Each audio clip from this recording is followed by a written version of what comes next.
अगर 4 पेज मिले हैं आंसर लिखने के लिए, लेट अस अज्यूम, तो जहां चौथा पेज खत्म होगा ना, आपका आंसर वहां तक जाना चाहिए, बाय हुक और बाय क्रुक। एकदम सही बता रहा हूं। अगर आप एकदम चीटी स्टाइल में लिखते हैं तो भी अभी से हैबिट डाल लीजिए। एग्जामिनर कभी वर्ड्स काउंट नहीं करता, वो तो आंसर ही चेक नहीं करना चाह रहा, तो आप उससे वर्ड काउंट करवाएंगे? कुछ लोग बोलते हैं नहीं, when the copy reaches UPSC there are some people who sit down and count your words and they mention there इतने वर्ड्स का आंसर है। कुछ तो और 30 मार्क है। इतना ही नहीं, हर 50 वर्ड्स के बाद निशान लगाते हैं, 50, 100, 150, 200। और इससे मुझे बार बार फीलिंग आती है, जो डिस्गाइज अनएम्प्लॉयमेंट होता है उसी का एग्जाम्पल शायद ये है। जितना मैं जानता हूं किसी को फुर्सत नहीं है सबकी, सोचना ही मत ऐसा कुछ होने वाला है। एग्जामिनर के पास कॉपी आती है, उसी को देखना होता है वर्ड्स आप पे ज्यादा है कि नहीं, और वो भाई कॉपी भी नहीं देखना चाह रहा तो वर्ड तो क्या ही काउंट करेगा आप। लेकिन साइकोलॉजी से खेलना है। एक बच्चे ने 4 पेज का आंसर लिखा, पूरा यहां तक लिखा फैला फैला के खेत की तरह से एकदम, पर ये बात दिमाग में नहीं आती बाद में। अच्छा, लूज लिखा हो तो पढ़ने में आसान भी लगता है, फॉन्ट साइज बड़ा है, गैप अच्छा है, राइटिंग अच्छी है, पढ़ के मजा आता है। और पूरा लिखा भी एक फीलिंग आती है कि बच्चों को ज्ञान बहुत ज्यादा है, 4-4 पेज के आंसर लिखे। और आपने ठीक वही आंसर विदाउट इवन चेंजिंग ए कॉमा और फुल स्टॉप लिखा, 2 पेज में लिख दिया, क्योंकि आप छोटा लिखते हैं। मैं गारंटी दे रहा हूं कि अगर उसको मान लीजिए 20 में से 12 नंबर मिले, आपको शायद 10, 10.5 नंबर मिलेंगे। मैं बहुत साफ साफ कह रहा हूं, even if you have written the exactly same answer without even the difference of a comma और फुल स्टॉप, और अगर आपकी हैंड राइटिंग अच्छी है, 4 पेज फुल भर दिया है, कुछ सुंदर डिजाइनिंग की है, तो आग लग जाएगी एकदम। वही लगानी है। आंसर अच्छा होना तो बात की बात है, तो 4 पेज मिले हैं तो 4 पेज पूरे भर के आने हैं, और लास्ट में फीलिंग आनी चाहिए कि बच्चा और लिखने के मूड में था, तो पेज कम पड़ गए। इस फीलिंग पर खत्म करना लास्ट। हर चौथे पेज के एंड में यहाँ काटा वाटा बना गया ना, सुंदर सा ऐसे बनाते हैं कई बच्चे, प्यारा सा, कि this is the end of my answer, not my life, just my answer है।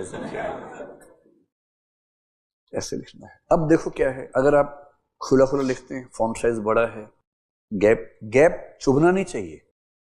मैंने ऐसे ही बच्चे देखे जिनको मुझे समझाना पड़ा कि भाई ये आंसर शीट है, मैंने ही ज्ञान दिया था कि थोड़ा लूज लूज लिखना भाई, पढ़ा जाए, तो उन्होंने ज्यादा ज्ञान नहीं लिया, जितना नहीं दिया था उससे ज्यादा लेके बैठ गया।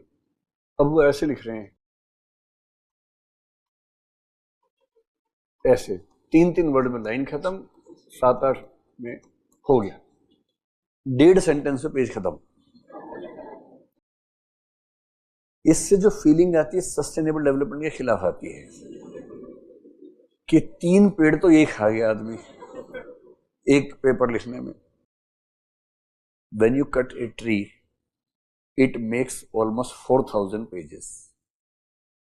And if you are misusing the pages or the space, it gives a very bad feeling. Don't misuse. पर थोड़ा लूज लिखिए, है ना, बहुत टाइट नहीं लिखना है। और जैसा भी लिखें, जैसे अगर देख के समझ में आता हो तो लगभग इस तरह का, जो ज्यादा लूज नहीं है, ज्यादा टाइट नहीं है, लेकिन एक सिस्टम में दिख रहा है ऐसा। 4 पेज भरने पूरी तरह से कुछ भी हो जाए। अब प्रॉब्लम है कि 4 पेज कैसे भरें, इतना तो लिख भी नहीं सकते, टाइम भी कम है, तो किसने कहा कि लिख के भरने, हमने काहे कब के लिख के भरने। जैसे जीएस पेपर 2 पेपर 3 में भारत का नक्शा ठीक से बनाना सीख लो। अब मान लो कि आपका एक पूरा पेज नहीं संभल पा रहा है, तो 1 पेज का नक्शा बनाओ ठीक से, पूरा नक्शा बना के, मुझसे तो नीचे वाला बनता, ऊपर का बनता नहीं है,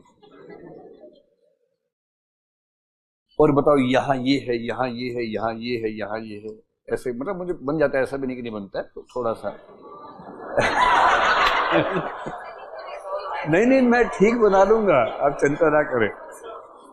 तो मैंने आईएएस टॉपर्स को देखा है ऐसा नक्शा बना के पास होते हुए, टॉप टॉप करने वालों की बात कर रहा हूं। मैं इससे बेहतर बना लूंगा, मैं तो आपको हंसाने के लिए ऐसा बना रहा हूं, चिंता ना करें। तो कहने का भाव ये है, आपकी एबिलिटी होनी चाहिए कि भारत का नक्शा इतना भी बना सके, इतना भी और इतना भी। 4 पेज भरने हैं पूरे, तो भारत का साइज कितना होगा? नहीं, जितना आप नहीं लिख पा रहे सिंपल, जितना लिख पा रहे बाकी नक्शा बनेगा, और जहां नक्शा नहीं बनेगा डायग्राम बनेगा। जैसे आपने कहा कि देयर आर 4 फैक्टर्स, अब 4 फैक्टर्स ऐसे भी आ सकते हैं, और आपके पास स्पेस ज्यादा है, पेज भर नहीं रहा, तो 4 फैक्टर्स ऐसे आएंगे। So simple. But anyhow you have to fill all the pages you have been given for answer writing, और उसमें भी थोड़ा काला पेन, थोड़ा नीला पेन, ये सब करना जरूरी है। Headings in black pen and the answer in blue pen, ठीक है। देखिए, टाइम तो कहते हैं ना कि जगह दिल में होनी चाहिए। ये कह रही टाइम ही नहीं मिलेगा, मैं कह रहा हूं जैसे लोग कहते हैं, इश्क करने वाले से पूछो कि हम शादी करेंगे, मैं रहोगे कहाँ? अरे दिल में रहेंगे। तो 10 दिन में समझ में आता है कि दिल में